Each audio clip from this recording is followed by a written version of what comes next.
Oke, di video kali ini saya ingin memberikan review untuk PSM Makassar yang baru saja mengalami kekalahan dari Persija Jakarta 4-2. Jadi saya menonton pertandingannya secara penuh dan saya mendapatkan beberapa pelajaran yang bisa saya pelajari sendiri ya. Bahwa di sini PSM Makassar selain kalah yaitu kemasukan 4 gol dan hanya berhasil mencetak 2 gol saja. Ini yang menjadi salah satu fokus utama kita melihat ini kekalahan yang paling terbesar ya untuk PSM Makassar. Walaupun baru kalah 2 kali, tapi ini menurut saya tentunya kekalahan yang cukup mengkagetkan ya karena kemasukan 4 gol untuk PSM Makassar. Jadi ketika 20 menit awal babak pertama, sebenarnya yang saya lihat untuk sektor pemain tengah PSM Makassar di sini Kenzo, Pluim langsung dimainkan dari awal ya, karena di pertandingan kemarin kan Pluim dengan Kenzo nggak dimainkan dari awal, tapi di pertandingan kali ini justru dimainkan dari awal. Yang bertujuan adalah agar PSM Makassar bisa mengontrol bola lebih lama di area tengah. Karena memainkan Pluim yang boleh dibilang Pluim ini bukan tipikal yang bermain cepat. Tapi Pluim ini bertujuan untuk melakukan end passing aja. Sisanya ya Kenzo yang untuk membuka ruang agar bisa melakukan trupas-trupas ya ke pemain sayap. Inilah yang saya lihat tujuan Bernardo Tavares memainkan Pluim. Dan tentunya yang saya lihat adalah bagaimana pemain tengah ini seringkali telat untuk melakukan pressing. Dan yang menjadi pertanyaan saya adalah pemain tengah dengan pemain belakang ini sering sekali terjadi miskom. Pemain tengah ini saya lebih melihat PSM Makassar lebih condong untuk mempertahankan di zonanya sendiri. Jadi lebih bermain ke jebakan offset atau nggak melakukan pressing lah kepada pemain Persija Jakarta di pemain belakangnya ya. Tapi justru yang di pemain tengah ini yang saya lihat tidak ada kejelasan. Tidak ada yang melakukan pressing, tidak ada yang melakukan man to man. Alhasil pemain Persija Jakarta ini berapa kali mudah sekali untuk menusuk, memberikan passing-passing yang menusuk ya, trupas yang menusuk ke area pertahanan PSM Makassar. Dan berapa kali sebenarnya sudah terlihat Yance Sayuri dengan Agung Manam ini berapa kali sudah kewalahan di sektor sayap. Kewalahan dengan passing-passing yang trupas dari Persija Jakarta. Dan gol pertama dari Yusuf, ini prosesnya juga sama ya. Bagaimana dari belakang Ferrari atau Kudela yang bermain passing-passing pendek di area belakang bertujuan untuk memancing para pemain PSM Makassar untuk maju. Dan saya melihat bahwa ketika Ferrari memberikan umpan kepada Rico, posisi Agung Manam ini sedikit maju ke depan. Dan saya mengerti bahwa Agung Manam ini serba bingung. Karena ketika pemain Persija Jakarta yang boleh dibilang Ferrari gitu ya, pemain belakang mendapatkan bola, ini nggak ada yang melakukan pressing atau minimal membayangi antara Yakob Sayuri yang bermain di kiri atau Everton sebagai target man. Jadi di sini Agung Manam justru nggak sadar dia maju. Disinilah Ferrari dengan cerdas mengirimkan umpan kepada Rico yang akhirnya Rico memberikan kepada Yusuf dan terjadi gol. Ya, jadi gol pertama yang dicetak oleh Persija Jakarta ini karena kalau boleh dibilang telat ya Agung Manam untuk mundur. Jadi Rico Simanjuntak ini sangat free ya, sangat bebas memberikan passing pada Yusuf. Lalu gol kedua dari Aji Kusuma ini kalau boleh dibilang karena kesalahan Yuran Fernandes. Pemain yang harusnya menjadi tembok terakhir pertahanan PSM Makassar justru melakukan blunder ketika ingin melakukan kontrol bola bisa direbut oleh Rico. Jadi ketika Rico Simanjuntak memberikan assist yang kedua kepada Aji ya kali ini, Agung Manam dan Yance Sayuri ini bukan posisi yang tepat untuk mengejar sosok Aji Kusuma, sudah telat dulu pergerakannya. Jadi ketika Aji Kusuma berhasil melewati Reza dan akhirnya gol tercipta, proses golnya kembali lagi karena ya kalau boleh dibilang blunder dulu dari Yuran Fernandes, lalu passing trupas lagi kepada Aji Kusuma. Ya, jadi 2 gol yang tercipta dari Persija Jakarta ini boleh dibilang proses golnya karena kesalahan dari pemain belakang PSM Makassar. Dan di babak pertama sebenarnya nggak banyak sekali ya peluang yang bisa dimanfaatkan oleh PSM Makassar walaupun sudah tertinggal 1-0 dulu oleh Yusuf. Sebenarnya PSM Makassar ini nggak terlalu banyak bisa masuk ke area pertahanan Persija Jakarta. Nah, ini yang saya lihat karena tidak adanya kreativitas dari pemain sayap. Ya, Rizky Eka dengan Yakob, menurut saya di pertandingan kali ini nggak terlalu maksimal penampilannya. Terutama Yakob Sayuri, menurut saya nggak terlalu maksimal penampilannya. Jadi berapa kali ketika Pluim yang memang pemain yang memberikan end passing doang, ini berapa kali ketika pemain sayap atau pemain tengah telat untuk memberikan passing, atau kata lainnya ini lebih banyak menggoreng lah ya, lama gitu untuk mengoper bola, memberikan bola. Ini momentum penyerangan PSM Makassar jadi gagal. Karena kita tahu sendiri bahwa PSM Makassar ini passing-passing cepatnya ini yang selalu menjadi kekuatan. Jadi ketika momentum passing cepat ini nggak dilakukan oleh para pemain sayap atau pemain tengah dari PSM, maka seperti sudah nggak jalan permainan dari PSM Makassar. Ini terlihat selama babak pertama. Lalu kita masuk di babak kedua. Di sini sebenarnya di babak kedua ketika Aji Kusuma ya akhirnya mencetak gol lagi dengan proses gol yang sama lagi seperti gol pertama Aji Kusuma ya, dan proses golnya melalui trupas lagi. Ini sudah ada 3 gol yang tercipta di gawang PSM Makassar karena proses gol yang boleh dibilang kesalahan pemain belakang semua. Ya, mungkin gol Aji Kusuma dan Yusuf ini bukan kesalahan pemain belakang semua, tapi ada miskomunikasi antara pemain tengah dengan pemain belakang. Tapi artinya 3 gol yang tercipta ke gawang PSM Makassar, ini prosesnya sama ya, hampir sama semua.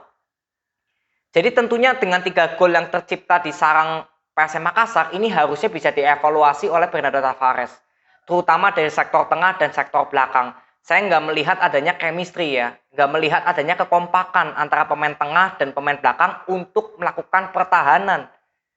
Jadi berapa kali saya melihat pemain belakangnya mempertahankan zona aja, tapi pemain tengahnya nggak memberikan pressing, sama-sama seperti menunggu bola dari Persija Jakarta.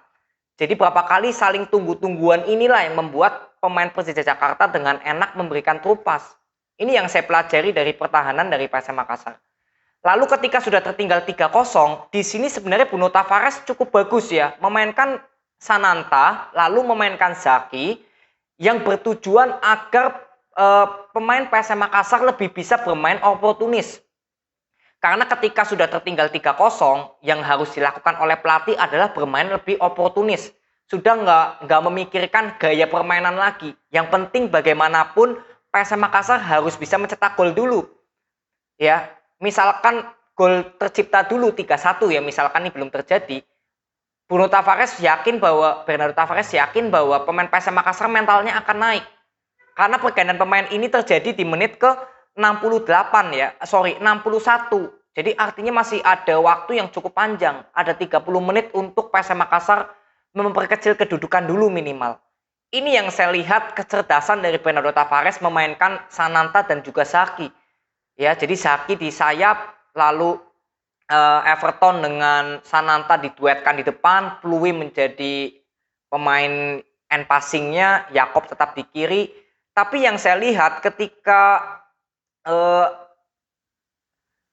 Zaki bermain, ini lebih banyak membantu ke area pertahanan. Ya, berapa kali terlihat ya, sering melakukan pelanggaran juga terhadap Yusuf untuk Zaki, tapi lebih cenderung bermain ke belakang, membantu Yance. Alhasil ketika PSM Makassar mendapatkan momentum untuk melakukan serangan balik, ini Sananta yang harus melebar. Jadi tetap sebenarnya sama seperti di babak pertama, hanya mengandalkan Everton di tengah karena Sananta perannya menggantikan Zaki yang lebih mundur ke belakang. Sebenarnya yang diinginkan oleh Bernardo Tavares adalah Yance ini tetap di posisinya sebagai wingback dan Zaki tetap ya boleh membantu tapi tetap pada posisinya untuk melakukan penyerangan dari sektor kanan agar Sananta dan juga Everton ini bisa menunggu bola di tengah gawangnya Persija Jakarta. Jadi menunggu permainan yang long ball. Karena ketinggalan 3-0 sudah harus bermain seperti itu. Itu saya sangat setuju. Ya, karena sudah tertinggal 3-0. Beda cerita kalau masih tertinggal 2-0, mungkin masih bisa bermain sedikit safe atau bermain aman. Tapi ini sudah 3-0. Jadi mau nggak mau Bruno Tavares harus tampil all out ya, harus bermain all in. Dan akhirnya Everton berhasil menciptakan gol, itu kembali lagi lewat Sananta yang berhasil melakukan intercept ke kanan langsung memberikan passing ke Everton dan melalui back heel ya dari Everton itu cukup bagus golnya.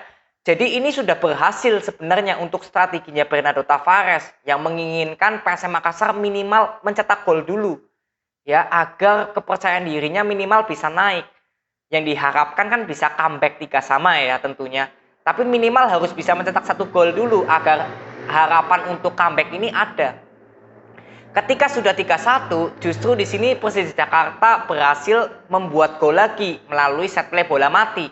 Ya, bagaimana Yusuf mendapatkan umpan kecil dari Abimayu langsung memberikan shoot yang cukup keras.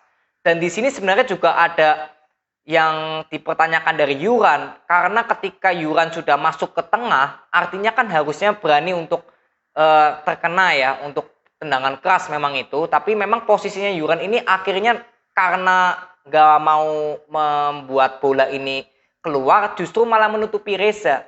Jadi Muhammad Reza ini bingung juga ya ketika Muhammad Reza ini kedatangan bola cukup kencang ya posisinya sudah nggak siap. Tapi itu memang bola cukup kencang. Jadi memang saya masih bisa memaklumi jika Muhammad Reza ya kemasukan karena gol sekencang itu ya dan posisinya juga ketutupan oleh badannya Yuan.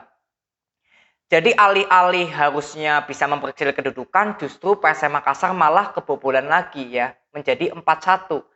Lalu Rashid Bakri di penghujung pertandingan berhasil mencetak gol lagi menjadi 4-2.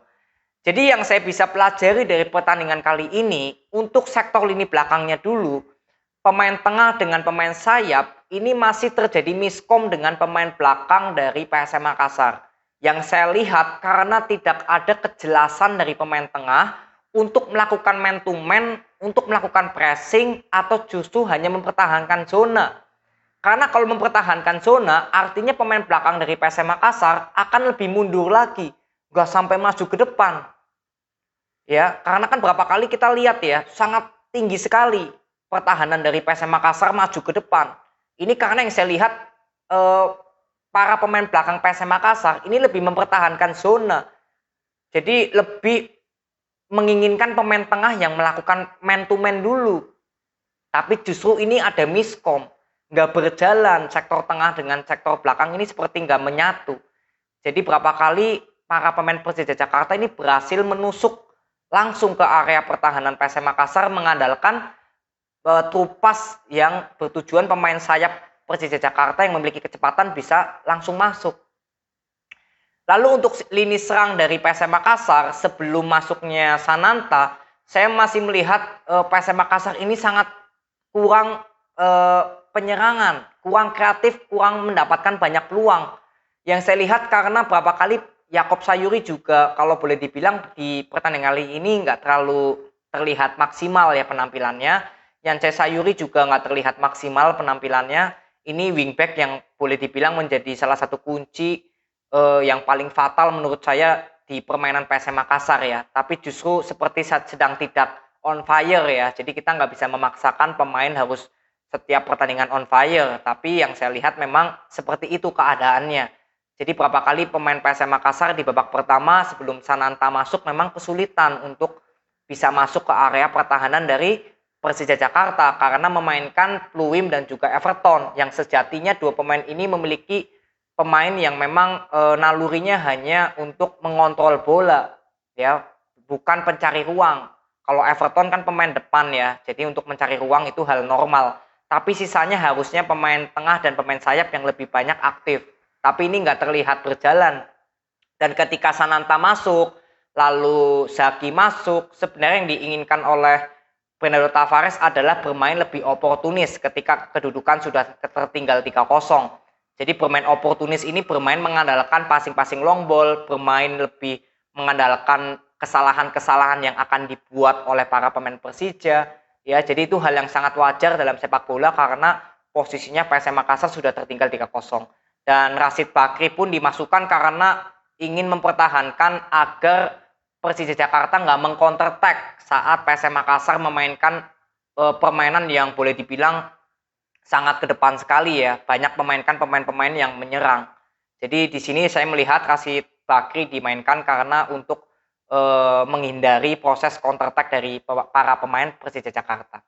Jadi ini aja hal yang saya bisa pelajari dari PSM Makassar dengan kekalahan 2-4 dari Persija Jakarta. Semoga ini bisa memberikan kritikan dan tentunya untuk bisa dievaluasi ya, karena 3 gol yang tercipta dari Persija Jakarta di luar dari gol Yusuf ya keempat, ini semuanya masih bisa dievaluasi lah, diintrospeksi. Karena ini boleh dibilang murni karena kesalahan dari para pemain PSM Makassar sendiri.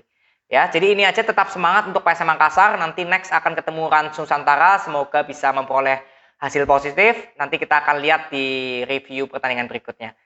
Terima kasih, sampai ketemu di video berikutnya. See you.